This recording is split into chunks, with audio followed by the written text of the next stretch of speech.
This is an introduction to the American Employee Stock Ownership Plan and the European variation on the American plan. The original idea of the American ESOP came from Louis Kelso, and he was a lawyer, self-taught economist, if you wish. These are three of the books that he wrote. And so clearly he was trying to develop a new form of capitalism or free market economy, which would involve workers in ownership.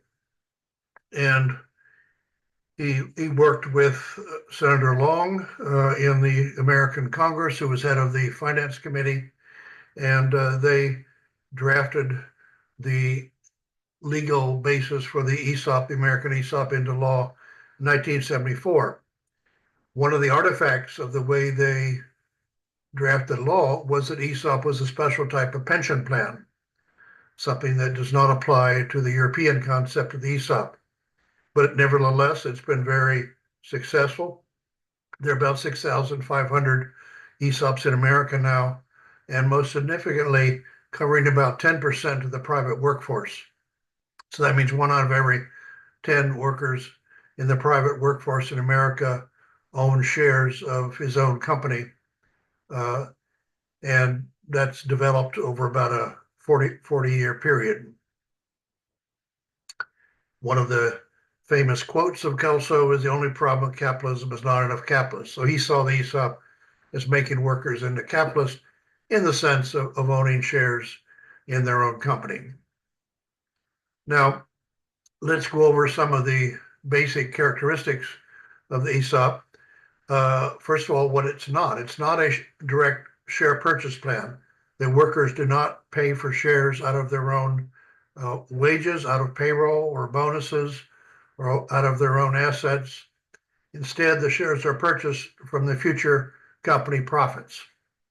So this is perhaps the most significant feature behind the success of ESOPs, is it does not depend upon workers having the money to pay for the shares. Otherwise, the only workers that could be shareholders would be a few top white-collar workers or managers. Number two, the workers don't own the shares directly. The shares are kept in a separate legal entity.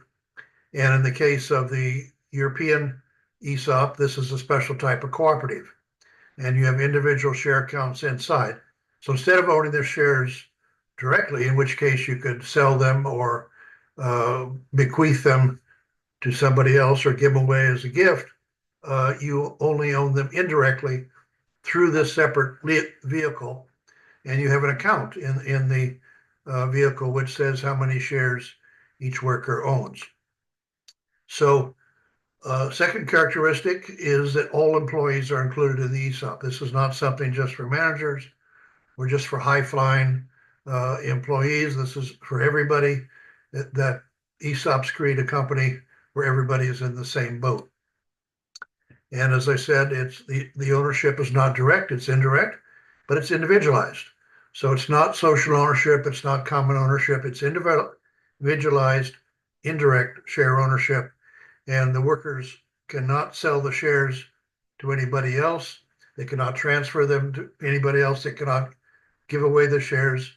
They cannot take out a mortgage with the shares as collateral, because the worker ownership is maintained by eventually the ESOP itself buying back the shares. So it's a gradual transition. There's no need for the first installment of an ESOP to do a majority 100%. You can do 20%, 30% in the beginning to see how it works for the selling owner. And then if everything works out fine, you can continue then to build up the ownership to over 50% and eventually to 100%. So the owner is assured of a smooth transition. You're not trying to do everything on day one. And the main source of ESOPs in America is business succession. That means when the owner is getting ready to retire and he doesn't have children that are interested in taking over the company, then the ESOP is one way to sell to all the workers in the company. Now, how does it work? So we have a simple picture here. This is the employee ownership cooperative. In America, this would be a separate trust, but in the European version, this is a cooperative, and this is the seller of the shares, and the cooperative or the ESOP itself issues a note. This is an IOU saying we will buy back a certain percentage of your shares at a certain value over whatever the time period is for the loan. The company guarantees the loan. So the workers are not individually responsible for the loan. The company says we will make contributions to the ESOP over time that will pay off the loan. So the shares from day one will be owned by the ESOP trust or cooperative in this case, but they'll be paid for over a period of time. Now, in the second scenario here, now the company starts making these payments to the ESOP in cash that will then be passed through to pay off the loan as the loan payments become due. And it's only then that the shares are individualized. Prior to that, the shares in the ESOP are held in a separate trust called a suspense account or temporary account, and they're not individualized until they're paid for, until the workers produce enough profit and to pay off the shares. And then they're individualized to the worker share accounts, or according to some distribution key. Usually it's based on salary, perhaps salary plus tenure in the company. And that's how the shares that are paid for are distributed to the individual accounts. And then finally, after the payouts to the seller, you then have the payout starting to the members. So unlike the American ESOP, where the workers have to wait until retirement to see any cash because it's a pension plan, in the European version, once the acquisition loan is paid off, then the company contributions keep coming, and they repurchase the shares from the oldest workers for the oldest shares first, so that the shares are continually recycled, redistributed to the current members. So workers see cash from their ownership after the seller is paid off, or whatever the percentage is.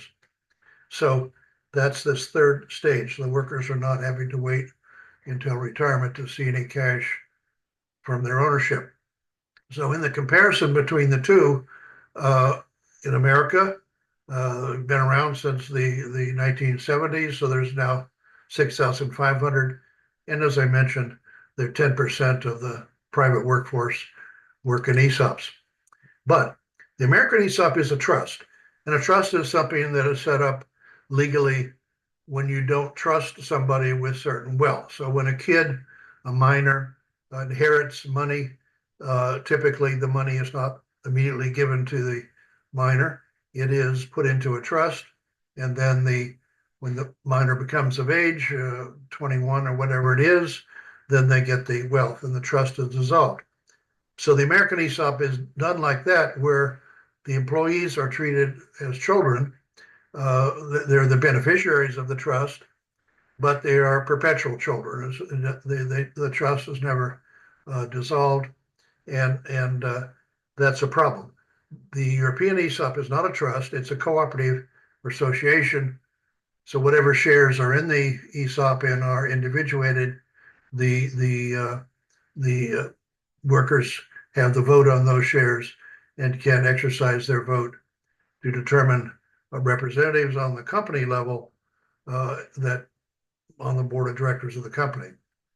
Now, and I mentioned the U.S. ESOP is a pension plan, and this is not, so you have, say, a 25-year-old who's looking to buy a car or to buy an apartment, and the message is, well, you're an owner now, but you're not going to see any shares until you get retirement or get close to retirement. Not so in the European ESOP. As I mentioned, the shares start recycling or being turned over when the loan is paid off, or even before, if you have sufficient profits, so that it doesn't endanger the payments to the seller. And then you can start recycling shares.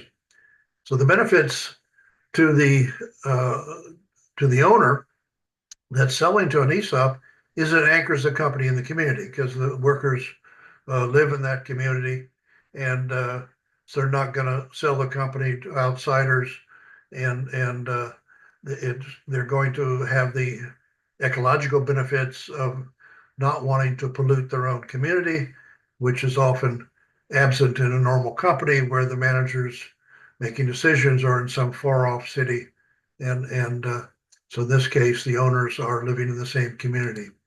So the alternatives to the owner would be to sell to a competitor, but the company is then gone in a few years, because the competitor uh, will gains a greater share of the market.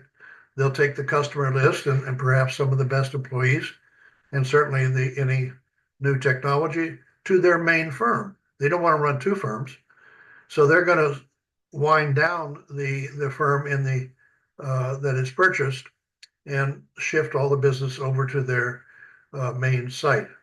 So that means you sell to a competitor, you may get more, the owner may get more money, but the company will be gone in 5 to 8 years, and that is the legacy of the owner. So the community will then see the owner as someone who sold out, and not to mention the workers that then become unemployed. The alternative, another alternative, is to sell to private equity. This is a big deal in America now, and starting to come to Europe. And private equity basically milks the company, and the rich get richer. So the minimum investment in private equity in America is about $500,000, and the average minimum is really about $6 million. So it's a way for rich people to get richer, whereas the ESOP is a way for the ordinary employees in the company to get shares in their own company. So it's a very different setup. In Slovenia, we saw that Adria Airways was purchased by a German-run um, private equity company, and the first thing they did was to then sell all the assets, the airplanes, uh, to another colleague or company of theirs at a high price, and then or to sell them at a low price, but then to lease them back to Adria Airways at a higher price, and eventually the company collapsed. But by doing that, the debt that originally private equity incurred to buy Adria Airways was paid off by selling all the assets. So the idea was then to have the company lease back the assets, and then to any other profits that were made later on would be pure profit to the private equity owners. And that's why private equity has such a bad reputation in America, and it basically kills companies and doesn't expect the company to collapse, as happened in Adria Airways, but it milks it out of the main value that's in the company, and it's not surprising that the companies collapse.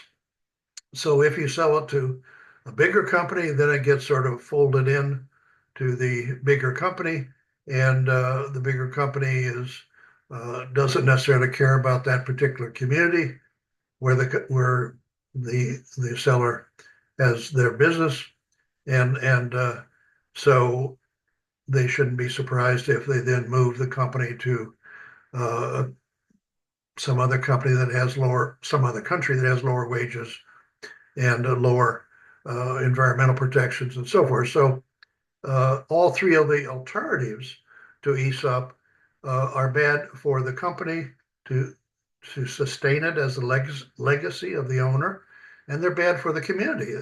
Eventually, the wages, the taxes, and the jobs will disappear. So the ESOP is really it's one of its main selling points to the owner is not only to reward the employees and maintain their legacy, but to avoid these outcomes, which may give them some more money, but have all these negative uh, conclusions. So it preserves the legacy of the founder in the community. They're not seen as someone who took more money than the ESOP would pay them, but to the detriment of the community after a few years. It rewards the employees who help build up the company, and it maintains a mechanism for employee retention, because the longer employee stays in the company, the more shares they will accumulate as the loans are paid off and the shares are individualized into the worker accounts. So it is a employee retention mechanism, which in terms of some of the best employees is a very important thing to build up a company. And the employee ownership includes everyone. It's not just a manager. It's not a manager buyout. It's not a buyout by whoever can afford to buy shares. For instance, white collar workers, it's everybody in the company. So it creates a new type of company, a company of owners. That's the main point.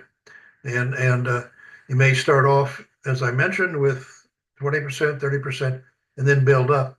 But all the time you're building up a company of owners, so people have a completely different mental relationship to the company, making them more productive, more resilient. They're much more likely to keep the company going, making whatever adjustments are necessary when you have a recession like with COVID. And so ESOPs in America have certainly proved to be more productive and more resilient, where you have this 40-year record of them in America. And as I mentioned, they're more socially, ecologically responsible.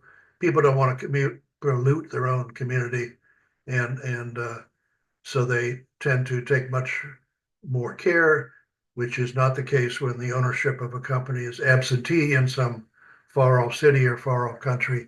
They don't have that concern. So that's the main points. Any questions? And thank you very much.